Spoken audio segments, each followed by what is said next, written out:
Suddenly fever होता है, उसके साथ आपको कोल्ड रहता है, कफ रहता है, कोई भी वायरल इन्फेक्शन हुआ, वो अक्यूट डिजीज़ में आता है। तो इसमें क्या होता है, अगर आप ट्रीटमेंट ले लोगे, तो टाइमली ट्रीटमेंट ले लेते हैं आप, तो आपको रिलीफ मिल जाता है और उसके बाद आप इससे प्रॉपरली हील कर जाते हो।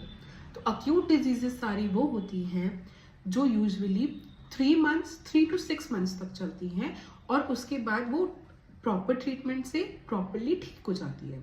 तो लेस देन 3 मंथ्स भी हो सकता है, 3 to 6 मंथ्स भी हो सकता है, पर 6 मंथ्स में आप किसी भी अक्यूट डिजीज से फ्री हो जाएंगे। तो अक्यूट डिजीजेस के एग्जाम्पल क्या हो गए, आपको कोल्ड हो गया, आपको कफ हो गया, आपको फीवर है, आपको कोई भी वायरल इन्फेक्शन है, आपको बाय चांस कोई चोट लग गई, आपको फ्रैक्चर हो गया, कोई अगर आपको फ्रैक्चर हुआ, कोई ब्रोकन बोन हो गई, बट वो विद ट्रीटमेंट आपका ठीक हो जाएगा।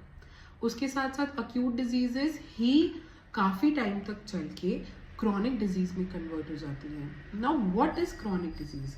सो क्रॉनिक डिजीज क्या होगा कि कोई भी बीमारी अगर प्रोलॉन्ग टाइम के लिए आपकी बॉडी में चल रही है और आपको पता भी नहीं चला, पर 6 महीने हो गए उसको और वो ठीक नहीं हो रही है, आप दवाई भी ले रहे हो पर ठीक नहीं हो रही है, वो आती हैं सारी क्रॉनिक डिजीजेस में। तो जैसे कि हम एग्जांपल ले लेते हैं कि आप एक ऑफिस में काम कर रहे हैं और आपका कंटिन्यूस स्ट्रेस लोड बहुत ज़्यादा है, वर्कलोड बहुत ज़्यादा है, आपको 6 मंथ्स हो गए, 3 मंथ्स हो गए, उस स्ट्रेस की वजह से, कॉन्स्टेंट स्ट्रेस की वजह से आप प्रॉपरली सो नहीं पा रहे हो, आपका एपेटाइट पुअर हो गया है, आपका डाइट पुअर हो गया है, आपका स्लीप पैटर्न पुअर हो गया है। सो विद दिस आपको पता भी नहीं लगेगा।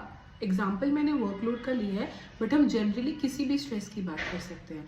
तो अगर कॉन्स्टेंटली आप एक स्ट्रेसफुल एनवायरनमेंट में रह रहे हो, तो आपको पता भी नहीं चलेगा, आपको धीरे धीरे डिप्रेशन के सिम्टम्स आने लग जाएंगे। सो depression is a chronic disease, ये ओवर टाइम चलता है। ऑस्टियोपोरोसिस, अर्थराइटिस, ये सब क्रॉनिक डिजीजेस हैं। उसके अलावा obesity is a chronic disease. आप लोग पुअर न्यूट्रिशन ले रहे हो, बेकार खाना खा रहे हो, जंक फूड खा रहे हो और आप धीरे धीरे ओबीस होते जा रहे हो। विद दिस आपको सिम्टम्स आ रहे हैं ओबेसिटी के, आपकी सांस फूल रही है, अस्थमा की प्रॉब्लम आ गई, बीमारी जल्दी ठीक नहीं हो रही है, तो ओबेसिटी भी क्रॉनिक डिजीज में आता है। तो क्रॉनिक डिजीजेस कौन सी होती हैं? जो 6 मंथ से ज़्यादा टाइम लेती हैं। विद ट्रीटमेंट वो थोड़ा रिलीफ मिलता है आपको, बट परसिस्टेंट सिम्टम्स आपके रहते हैं।